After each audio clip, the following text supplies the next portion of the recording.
We're gonna do this a little bit differently today. I don't have a speech.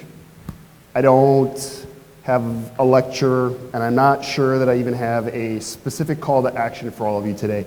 This is our first chance to be back together in 2 years. And for those of us who are used to doing this year in and year out, the separation, the distance, the inability to connect in person, it's painful, right? So much of what is exciting about this work is about building community. It's about working with partners and organizations and businesses and elected officials to make this place better. And when you're staring at someone across a computer screen, you're having an annual meeting via Zoom where you can't see your audience, it's just not the same. You know, the pandemic in a lot of ways for me has been an opportunity to reflect and to think about where we have come from, where we are, where we're going. It's what we've gone through over the last 2 years and the pain, and in some cases the emotional trauma of just surviving and keeping our families alive, right? Like we take it for granted, but not, my God, how much of that have we carried around? Or reflecting on this journey that we're on as a community. Maybe on a personal level for me, reflecting on the fact that last Monday my son turned 10. I've been telling you a story about Ben every single year at this meeting and every one of our meetings for 10 years, for almost as long as CenterState has existed. And he's now 5'2" and his hair's down in the middle of his back. And there are more days where he acts like a moody teenager than he does a little boy. But it's still amazing. Or how my own journey here in Central New York and how and where that started. My story in Syracuse started in 1950. My grandfather, Robert P. Simpson, not to be confused with Robert M., that's me, was one of the 22,000 people that used to work out at GE at Electronics Park.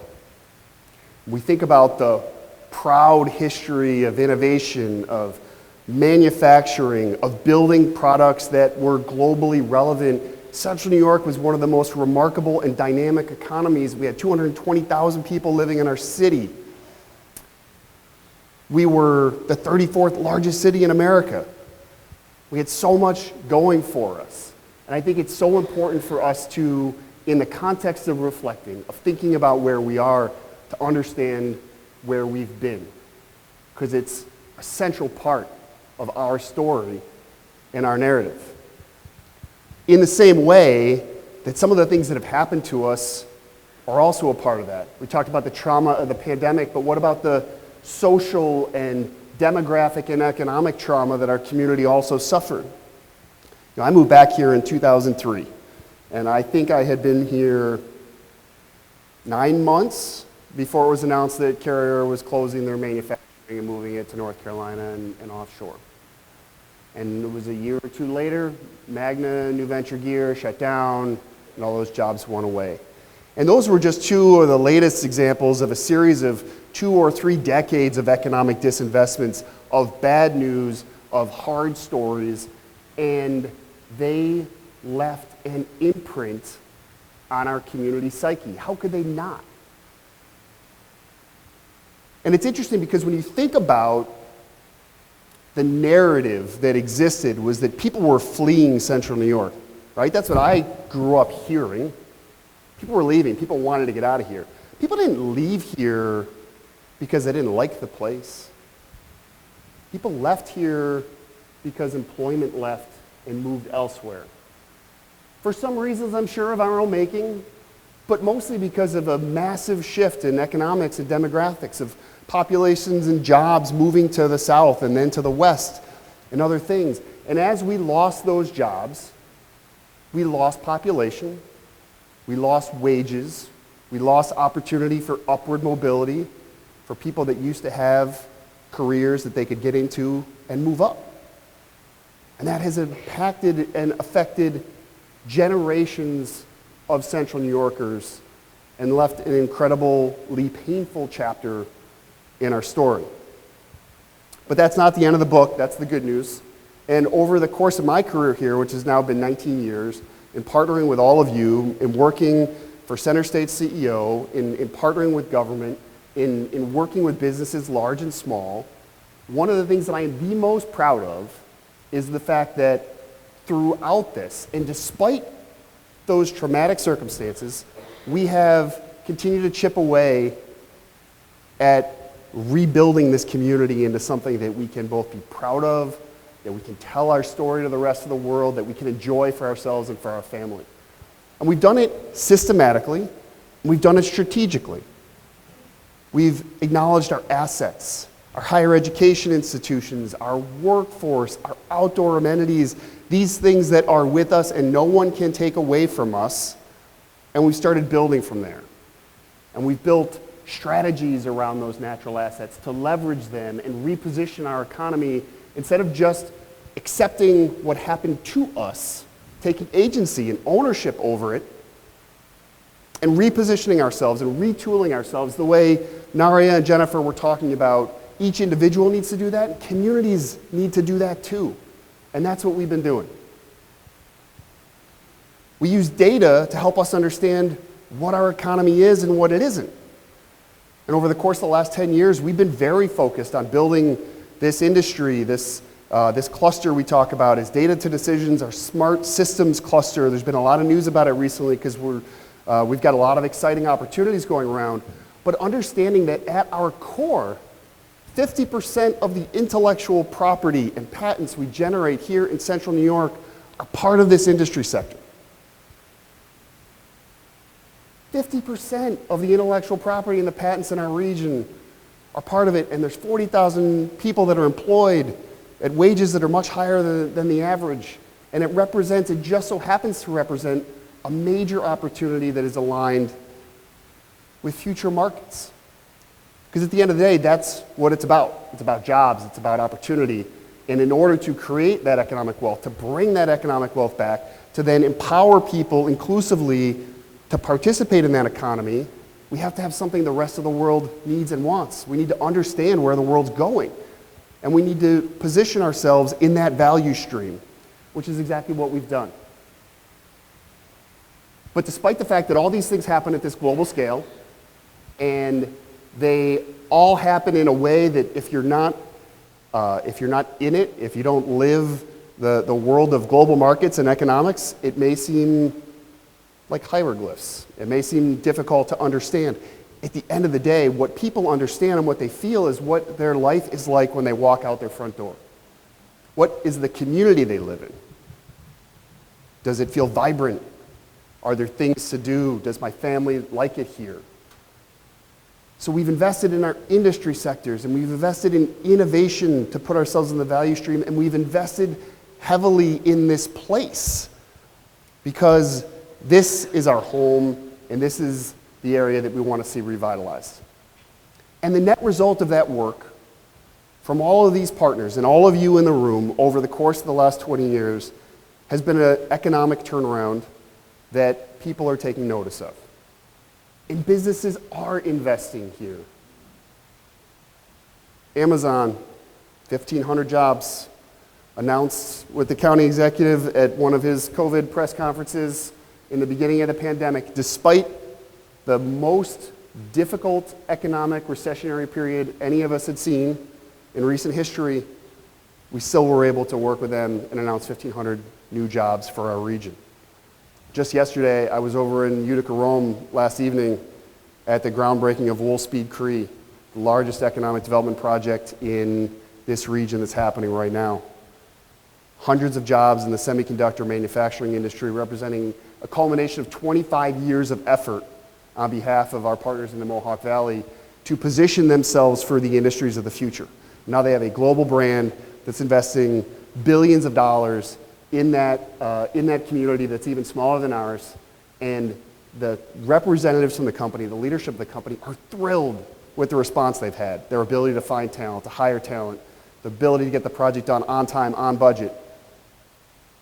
And now we have this remarkable asset. JMA, what they're doing here on the south side of the city of Syracuse, the only 5G manufacturing campus anywhere in the United States, right here in our region, because of partners like that that are investing their capital here in places that have been historically disinvested. Our defense companies that are such an important pillar of our economy. Right? I talked about my grandfather at GE back in the 1950s. Now that's Lockheed Martin. They're winning the largest contracts that they've ever won here in Central New York right now. They're having more success. They're winning more business.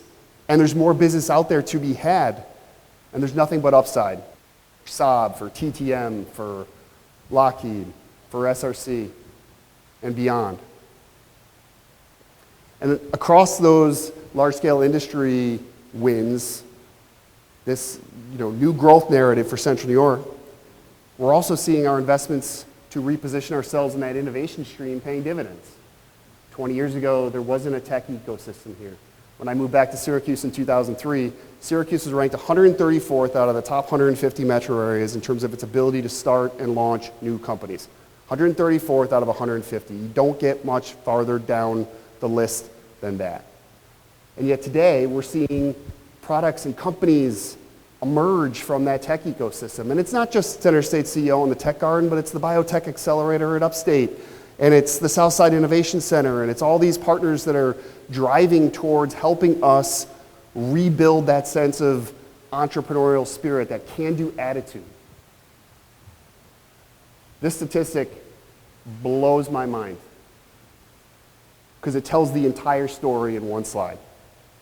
It tells you where we were, and we all know the investments we've made in building out the Tech Garden, the ecosystem, the Biotech Accelerator, and it shows you where we are. We have made ourselves relevant enough that outside capital is finding its way back to our region, to the startup companies that Naria told you were going to be the next Amazon and the next Microsoft. It's true, it's happening. And those companies are graduating out of the Tech Garden and other places, and they're staying in downtown Syracuse. Companies like Destiny that have been an anchor tenant of ours for 8 or 9 years now, who just moved into the Whitlock building for their global manufacturing center. And they're reshoring their manufacturing from all over the world, and they're doing it right here in downtown Syracuse. And they're now worth more than $1 billion. The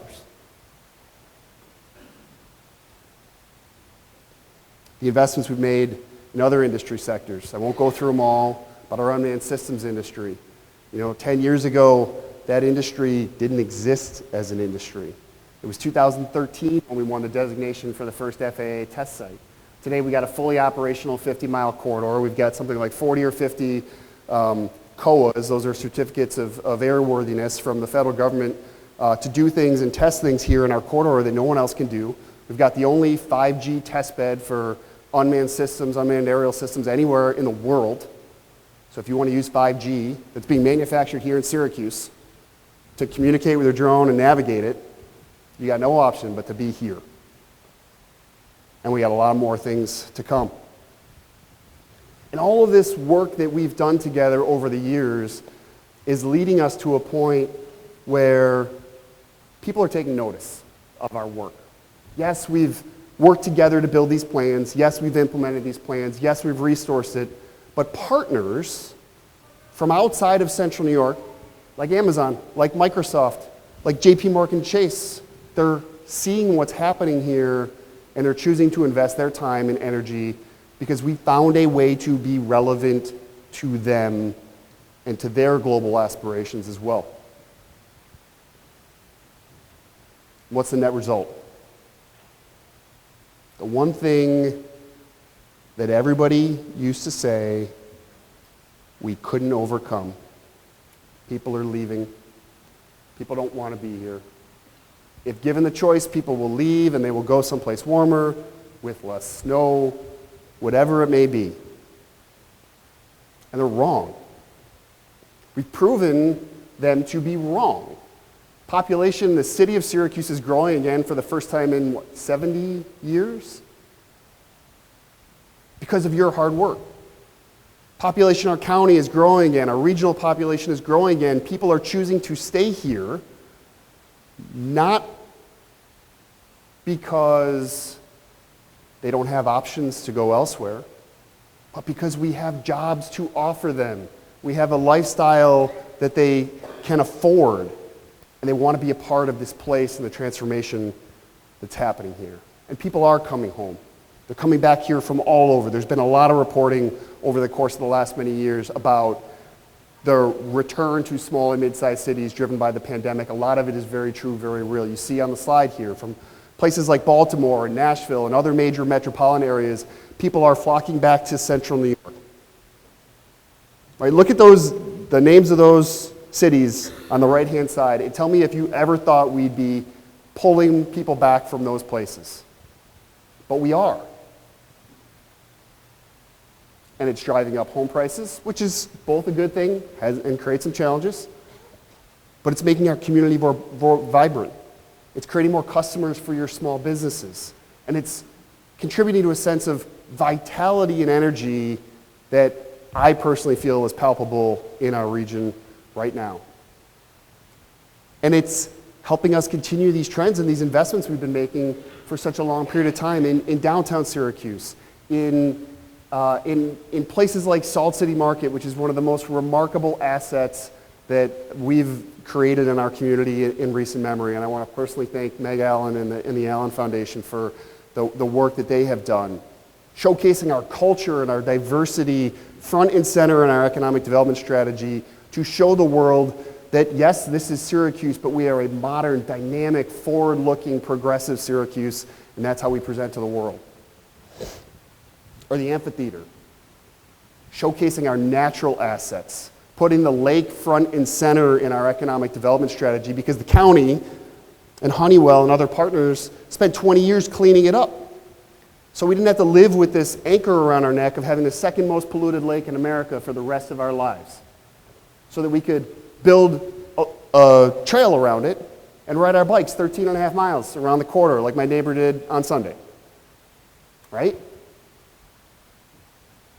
Our other projects in other parts of our region, in Oswego. If you haven't driven up to Oswego recently, drive up there and spend time there, have dinner there, stay overnight. The Downtown Revitalization Initiative in Oswego has changed that entire community, and it's changed its psyche much in the way that we've seen that change and transformation here in downtown Syracuse from the work that's been happening here. And in Auburn, the same thing. And in Cortland, the same thing. Reinvesting in place thanks in large part to investments that are being driven by the state of New York. And despite all these changes, the population increase, the jobs, we still remain a very cost-competitive location, which means that it is likely that more people are going to want to continue to be here. They can afford a house here. Nothing against Seattle, but we know what the home prices are there. It's difficult, it's painful, and yet here it is achievable and more affordable. And all of this work that you have helped drive is really, it's resulting in recognition. People noticing, being written up, Syracuse being written up as a place to be, one of the best communities to live post-pandemic, Business Insider, all these listings. I take these with a grain of salt. I've been around long enough to remember when we were at the bottom of all these rankings, and so the fact that we're climbing up is both hopefully a sign of a positive trend, but I'm not sure I always agreed with them when we were at the bottom. I'm not sure I should agree with them all right now, but what I know is the trend line is moving in the right direction. People are noticing and they're recognizing and they're calling it out. And the more we are talked about nationally and internationally in a positive light, the more people will be intrigued by what's happening here. The more Amazon's going to be able to attract people to come work here. The more JMA is going to be able to help recruit from outside of our market the high-tech engineers that they need to be successful and to dominate that global industry. And I think one of the things that I find remarkable, and our guest speakers even spoke to it, is how for the first time in my career, there's actually an alignment of political leadership that accrues to our benefit as a community. For a long time, it was, we can't get out of our way. Listening to Maria talk about, Jennifer talk about how one of Syracuse's distinguishing factors is our ability to set aside differences and work together is it's music to our ears, but we all know that hasn't been the narrative here forever, right? And these partners, I couldn't ask for two better partners in local government, Ben and Ryan. They're amazing to work with because they care. because this is their home too. And because when we do set differences aside, we can get incredible things done. We haven't had an environment that we could operate in nimbly and flexibly without that dynamic in a very long time. And we have an obligation to take advantage of it right now. Because what I can tell you when I look into the future, the conditions that have led us to being successful here today are only likely to lead us to be more successful in the future. Because one of the things that we know is that our climate around us is changing. You look at all the data around climate migration.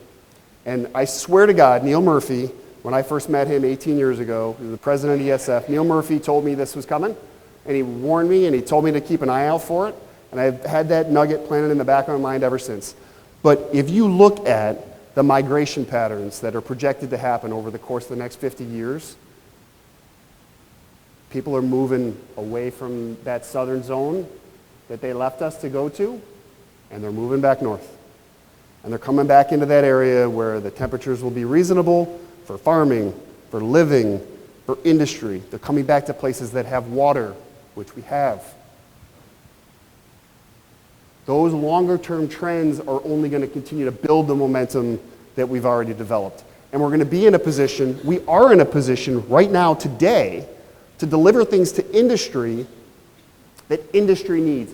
You heard our speakers talk about the importance of environmental sustainability to corporate decision making. And today, right here, because of Melanie Littlejohn and our partners at National Grid and so many others, we can deliver 92% carbon-free emissions when you plug in at the outlet.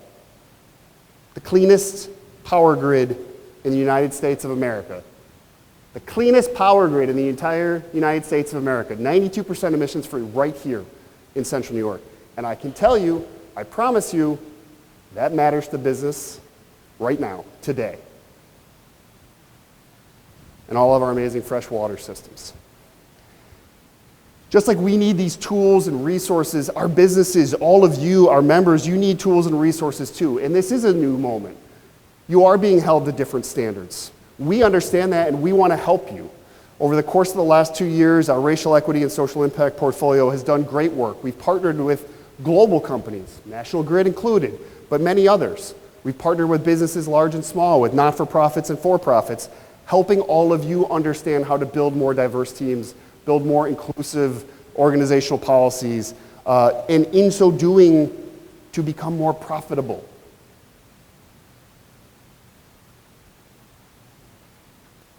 We're about to roll out major new investments that we're making as an organization in our small business community. Because we know our small businesses were disproportionately impacted during the pandemic. They found it harder to find resources. And we want to be a better partner to our small business community.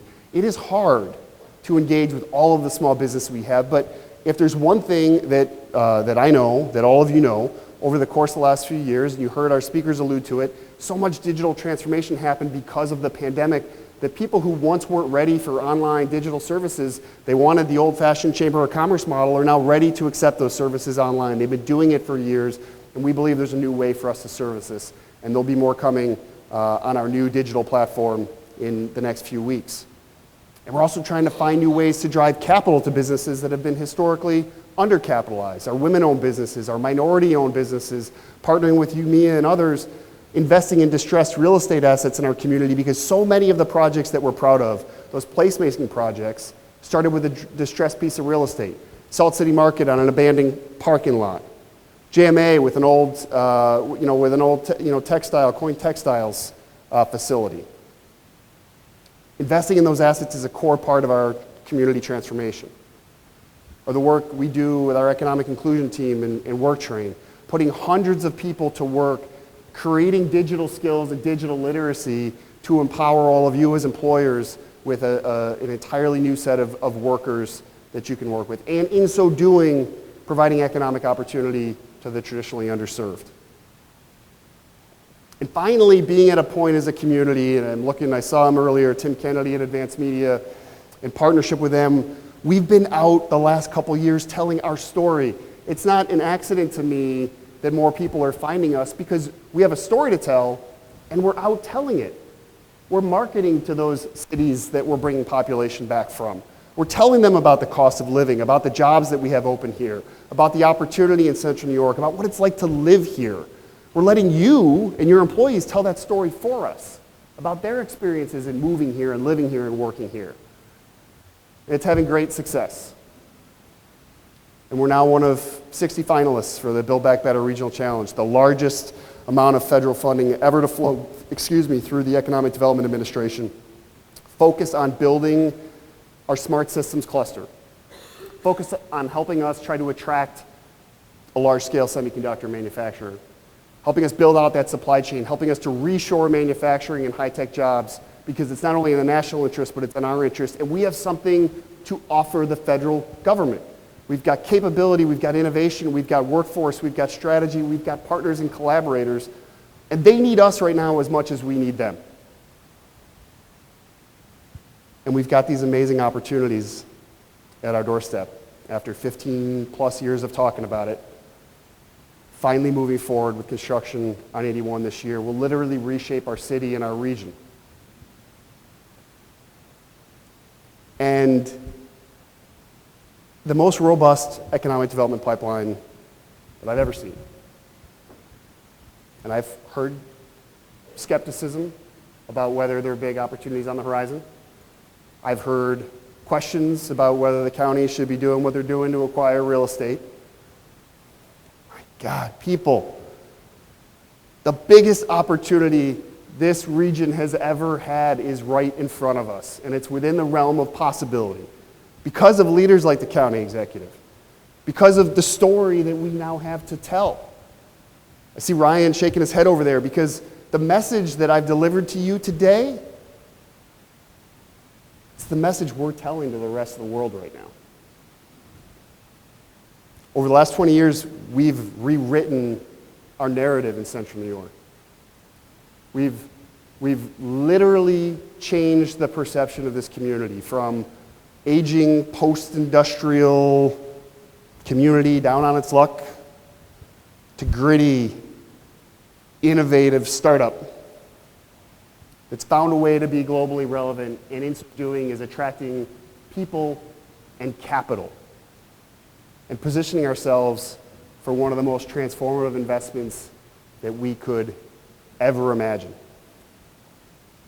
We don't need to tell the world we're something we're not, because our story is plenty good. The fact that we were once a global center for manufacturing means we have that capability in our DNA. The fact that we fell on hard times means we built resilience, means we built and developed character. The fact that we had a plan, right? Innovation and creativity. And the result is where we stand today, on the precipice of transcending the narrative that people tried to box us in with. Transcend's a great word, just quite simply, to push through the limits or the boundaries that people tell you is possible. 15 years ago, would we have all thought that where we are today, these major opportunities would have been possible? But yet through collaborative efforts, through investment, through hard work, here. A community story isn't written in a single chapter. It's the sum total of all those chapters, and in some cases, the anticipation of what comes next, right? When you turn the next page, what's going to happen? I have never been more excited for the next chapter. It's called Transcend, and it is the moment that this community pushes through the boundary of what we thought possible, does things that will surprise even ourselves. Ladies and gentlemen, you are the best partners we could possibly ask for. We are deeply appreciative of your time. It is so great to be in your presence today. Thank you. Thanks to all our members, to all our staff, in particular, Elhana, Krista Glazier, Lisa Mitat, who helped put this event together. So great to see you today. Thank you.